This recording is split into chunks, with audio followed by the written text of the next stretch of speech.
Nope.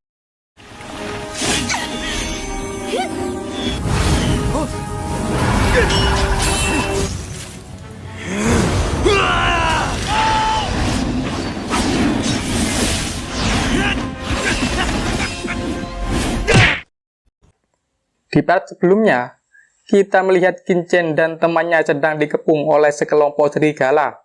Di saat semua orang sudah mulai kewalahan, Qin sekarang mulai menunjukkan sedikit kekuatannya dan menghabisi semua serigala itu.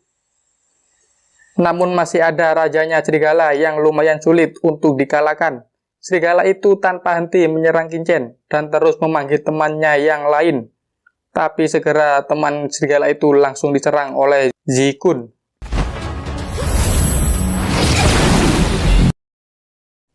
Qin lalu naik ke punggung serigala itu dan menancapkan pedangnya di kepala serigala itu. Zi Kun yang melihat Qin kewalahan, lalu ikut naik dan ikut membantunya.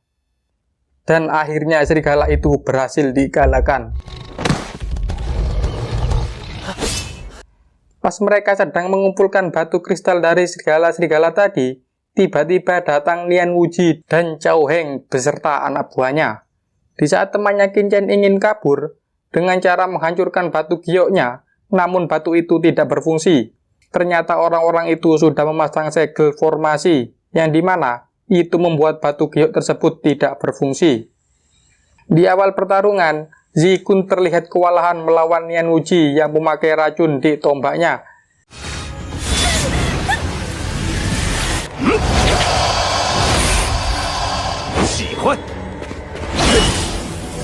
Di waktu yang sama, Qin juga diserang oleh Cao Heng dan anak buahnya. Di sini Lu Feng datang terlihat ingin melarikan diri dan kabur. Cao Heng yang tahu hal itu, tanpa belas kasihan langsung melayangkan senjata ke arahnya. Lu Feng pun seketika itu meninggal. Qin yang sudah bosan bermain-main langsung menyerang semua anak buah Cao Heng dan membunuhnya satu persatu.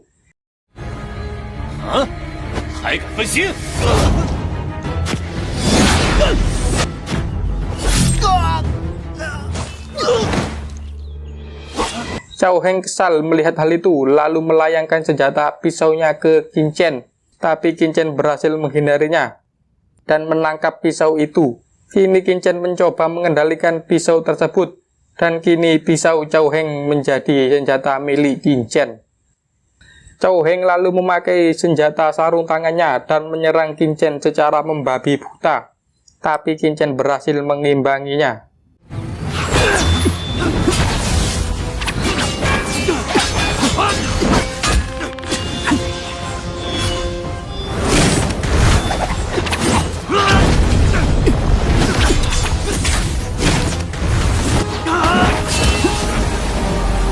Lalu Cao Heng dengan akal liciknya, ia berusaha mengincar temannya Qin terlebih dahulu. Qin melihat hal itu marah karena Cao Heng telah melukai temannya. Qin pun segera mencari bendera segel formasi yang dipakai mereka. Tak butuh waktu lama, Qin sudah menemukan segel itu dan segera menghancurkannya.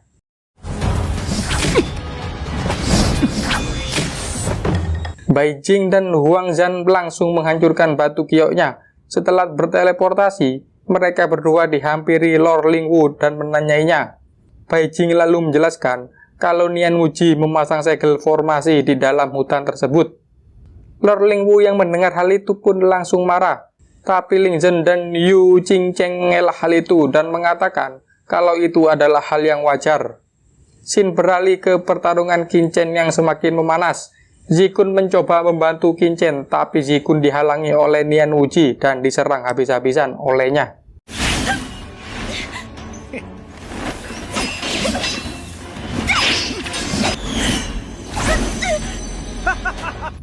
Zi Kun yang sudah terpojok dan hampir kalah, lalu diselamatkan oleh Qin yang tiba-tiba datang. Ia menyuruh Zi Kun untuk segera menghancurkan batu gioknya. Tapi Nona Zi Kun itu menolaknya dan tetap ingin menemani Qin bertarung. Qin yang tidak ingin terjadi apa-apa kepada putri Zi Kun, lalu menggendongnya sambil bertarung. Di sini Cao Heng terlihat heran dengan senjata pisaunya yang semakin kuat setelah dipakai Qin. Pertarungan pun terus berlanjut, dan pada akhirnya Nian Wuji berhasil dibunuh oleh Qin.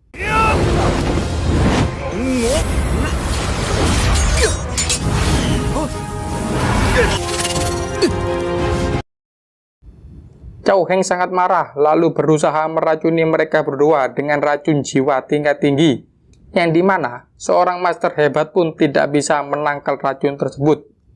Lalu di sini kita melihat Qin Feng yang berada di atas pohon sedang menonton pertandingan mereka. Cao Heng yang tidak ingin menyia-nyiakan hal itu, ia langsung menyerang Qin Chen tanpa henti, tapi Qin Chen berhasil mengalahkannya.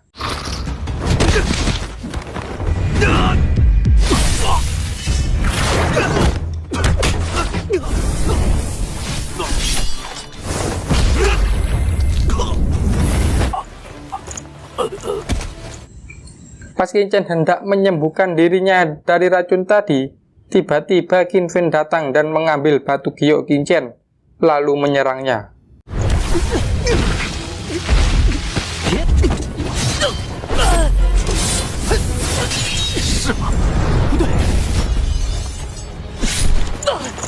Di sini kita tahu kalau Qin Chen hanya pura-pura terkena racun agar Qin Feng bisa meremehkannya.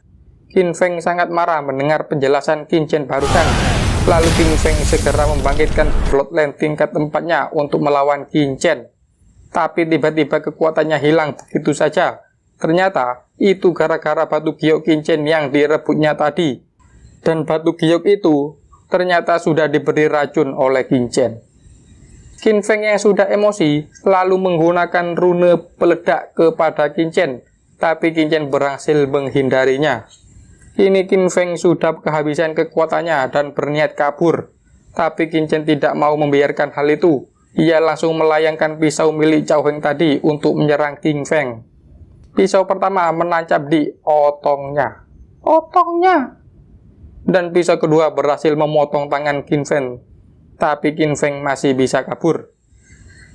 Setelah semuanya aman, Qin Chen mendengar seseorang mendesah. Ternyata itu adalah Zi Kun yang terkena racun Nian Wuji tadi.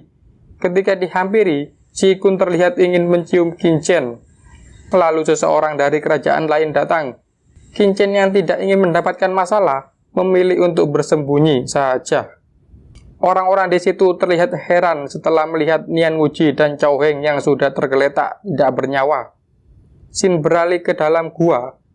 Di situ terlihat Qin Chen sedang menetralisir racun di tubuh Zi Kun, namun usahanya gagal. Qin Chen pun mencoba mencari bahan di cincin penyimpanan orang-orang yang dikalahkannya tadi, dan ia berhasil menemukan buah misti tingkat 4 di cincin milik Qin Feng. Ia pun segera memberikannya ke Zi Kun, dan Zi Kun pun perlahan membaik. Selagi menunggu Zi Kun membaik, Qin Chen menghabiskan waktunya untuk berkultivasi dengan sisa buah misti tadi. Aura Qin Chen pun keluar yang dimana itu diketahui oleh tim Zhao Lingshan dan Tuan Muda Raja keempat. Lalu mereka pergi untuk memeriksa aura sejati itu, dan aura tersebut mengarah ke dalam gua. Semua orang lalu pergi ke gua itu untuk memeriksanya. Ketika sampai di dalam gua, semua orang terlihat kaget karena mereka pikir Qin Chen dan Zi Kun sedang habis melakukan ahem. Tapi di sini Zi Kun menjelaskan apa yang sedang terjadi dan keadaan mulai membaik. Dan tidak ada salah paham lagi. Setelah Nian Wuji dan Cao Heng terbunuh, keesokan harinya mereka berniat untuk membantai orang dari kerajaan Wei dan murid dari faksi Gun Qiang. Di depan kompetisi, banyak sekali murid dari kedua kekaisaran tersebut yang terus berjatuhan. Itu semua berkat Qin Chen yang berhasil membunuh ketua mereka, yaitu Nian Wuji dan Cao Heng. Ujian pun telah selesai. Semua orang sudah keluar dari Gunung Iblis. Tapi di sini, Yu Qingcheng dan Li Zhong terlihat panik karena mereka tidak melihat Nian Wuji dan Cao Heng. Lalu ada seseorang berkata, kalau ia melihat jasad Tuan Wuji sudah tidak bernyawa. Lantas hal itu membuat kedua ketua kekaisaran tersebut kaget dan lemas. Di saat Qin Chen bertemu Huang Zhan dan Bai Jing, di sini Huang Zhan hampir saja keceplosan dan hampir saja bilang tentang Nian Wuji, tapi segera dihentikan oleh Bai Jing. Lalu tiba-tiba datang seseorang dengan pakaian tertutup, yang ternyata itu adalah Qin Feng. Ia datang lalu memberitahu semua orang kalau Qin Chen lah yang membunuh Nian Wuji dan Cao Heng. Yu Qingcheng yang mendengar perkataan Qin Feng barusan lalu menyerang Qin Chen, tapi berhasil dihentikan oleh Lord Lingwu. Keadaan pun semakin memanas, lalu tiba-tiba datang Tuan Yuan Feng dengan membawa peliharaan elangnya dan menyerang Ling Zong.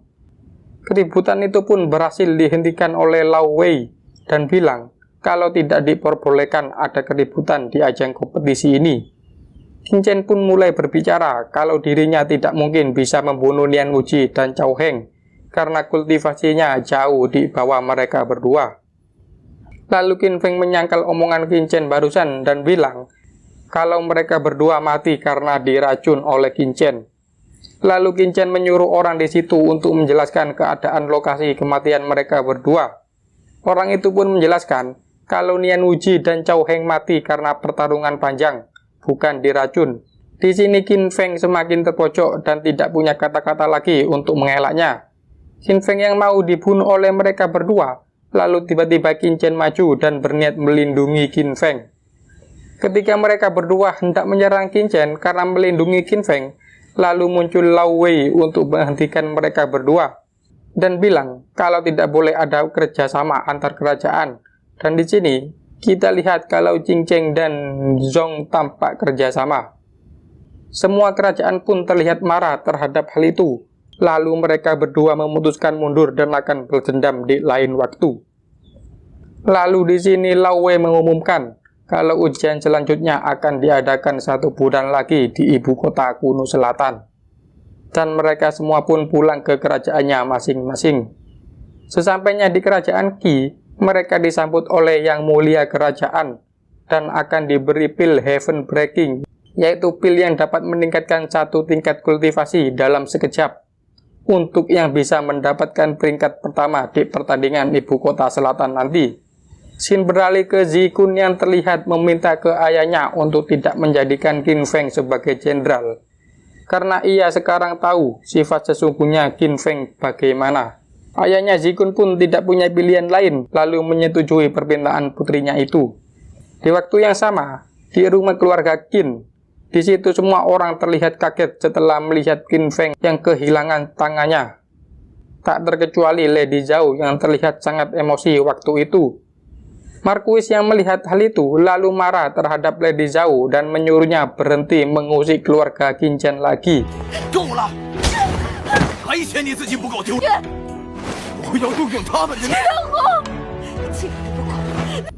Tapi di sini Lady Zhao tetap kekeh ingin membalaskan dendamnya dan cerita pun bersambung. Terima kasih sudah menonton sampai akhir dan jangan lupa subscribe dan like-nya biar Mimin tambah semangat bikin kontennya. Thank you.